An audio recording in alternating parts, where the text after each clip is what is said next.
Welcome to the AI Brief from the YPO Technology Network. I'm Stephen Forte. Before I get to today's topic, a quick word to my fellow YPO members and to the colleagues, partners, and operators listening alongside us. The reason I lay these episodes out the way I do is simple. A working education in AI, the components, the terminology, the architecture is now part of the job. Not a nice to have. The CEOs who treat it that way are going to run their companies through the next decade. The ones who don't are going to be managed by their own teams without realizing it. So forward these episodes, share them with your CTO, your head of operations, your CFO, your general counsel, the people who actually get the work done. The goal is for you and them to be in the same room, speaking the same language. With that out of the way, something caught my eye over the weekend and I figured I'd talk about it. 3 letters that have been showing up in every board update, every vendor pitch, every engineering roadmap for the last 6 months.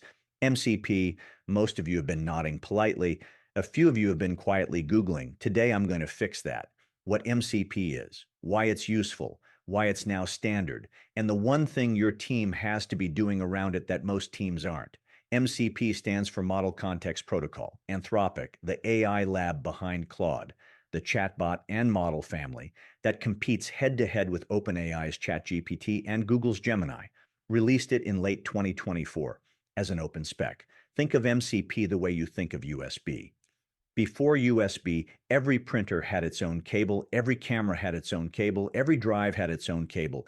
After USB, anything plugs into anything. MCP is that, but for AI. An MCP server is a small piece of software that sits in front of one of your business systems, your CRM, your data warehouse, a SharePoint folder, a billing database, a Jira project, and exposes a standard set of doors. An AI agent walks up, asks what doors exist, picks the one it needs, and walks through. The agent doesn't need to know whether your CRM is Salesforce or HubSpot. It just knows the door is labeled Lookup Customer. That is the entire reason MCP matters. Before MCP, if you wanted an AI agent to read your sales pipeline, draft a proposal, check a contract, and post a Slack message, you needed 4 separate custom integrations and a developer to wire them together. With MCP, the agent gets 4 standard plugs. Anyone can build an MCP server for any system. Vendors are now shipping them by default. This is why MCP went from curiosity to default in less than a year. Anthropic supports it. OpenAI supports it. Google's Gemini enterprise platform announced support last week at Cloud Next. Cursor, a coding editor that's become the default tool for AI-assisted software development inside most engineering teams, is built on it. LangChain, the most widely deployed open source framework for building AI agents, is built on it. LiteLLM, a routing layer companies use to switch between models without rewriting code. IBM's LangFlow, a visual builder for enterprise agent workflows. Every open source agent project of consequence built on it. And last Friday in San Francisco, the Linux Foundation hosted the inaugural Agentic AI Foundation Summit. The Linux Foundation, for the listener whose engineers haven't dragged them through this, it's the nonprofit that governs Linux, the operating system that runs most of the world's servers, including almost certainly your own. When the Linux Foundation puts its name on a standard, it is the corporate governance equivalent of UL certification on an electrical product. It signals that this technology is now adult, neutral, and going to outlive any single vendor. SUSE, AWS, and Fujitsu announced production integrations on the same day. Translation, MCP is no longer Anthropic's protocol, it is enterprise infrastructure. That is genuinely good news. Standards reduce vendor lock-in. Standards reduce integration cost. Standards let you swap one model for another without replumbing the building. MCP earned the room. Here is the part most CEOs need to hear. MCP works because it is open. An MCP server is designed to take instructions from any agent that knocks on its door. That openness is what makes the protocol useful.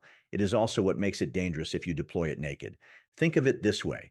An MCP server is a powerful electrical outlet wired directly into your building's main panel. It is enormously useful, but you don't put a bare outlet in a child's bedroom. You add a cover, you add a circuit breaker, You add a ground fault interrupter, the outlet is fine. The protections around the outlet are non-negotiable. What that protection looks like for MCP has a name now in the engineering world. It's called an AgentOps layer, in the same way DevOps emerged a decade ago to handle the messy reality of getting software into production reliably.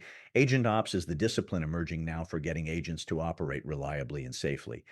Same idea, new layer of the stack. In practical terms, the protection is three things: a gateway that sits between agents and your MCP servers and inspects every request before it goes through, an identity system that knows which agent is asking and what it's allowed to do, and a logging layer that records every call so you can audit what happened when something goes wrong, because something will. This week, Brex made the point cleanly. Brex, the corporate card and spend management fintech, roughly 12,000 customers, mostly venture-backed and mid-market companies, has been more aggressive than most about putting agents in front of real financial workflows. Their engineering team open-sourced a small tool called CrabTrap. It sits between an agent and the rest of the world and watches every HTTP call before it goes out. They built it because their production agents kept doing what one of their engineers called confusing activity with progress. The agent looks busy. It is hitting endpoints. The endpoints are wrong. The work product is garbage. CrabTrap is a referee. That is exactly the layer I'm talking about. There is a study out this month from a research consortium of 306 AI practitioners. The headline finding: 82% of organizations have agents in production or pilot. But the number one challenge cited is reliability. Not capability, reliability. The agents can do the work. They cannot consistently be trusted to do it without supervision. The protection layer is what closes that gap. If I were sitting in your seat this quarter, I would do three things. First, find out what your team is running. Ask your CTO or CIO a direct question. Are we running MCP servers, and what sits in front of them? If the answer is yes with no qualifier, that's the answer that needs follow-up. If the answer is we don't know, that's the answer that needs immediate follow-up.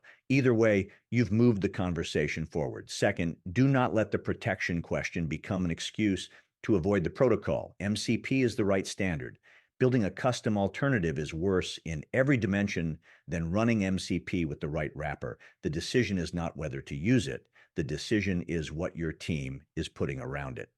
Third, name an owner, not a committee, one person whose performance review next quarter has a specific line on it for agent reliability and agent governance. If that owner is not on the org chart, the work is not getting done, it is getting talked about. This is the pattern most worth understanding. The protocol your engineers are excited about is genuinely useful and genuinely standard.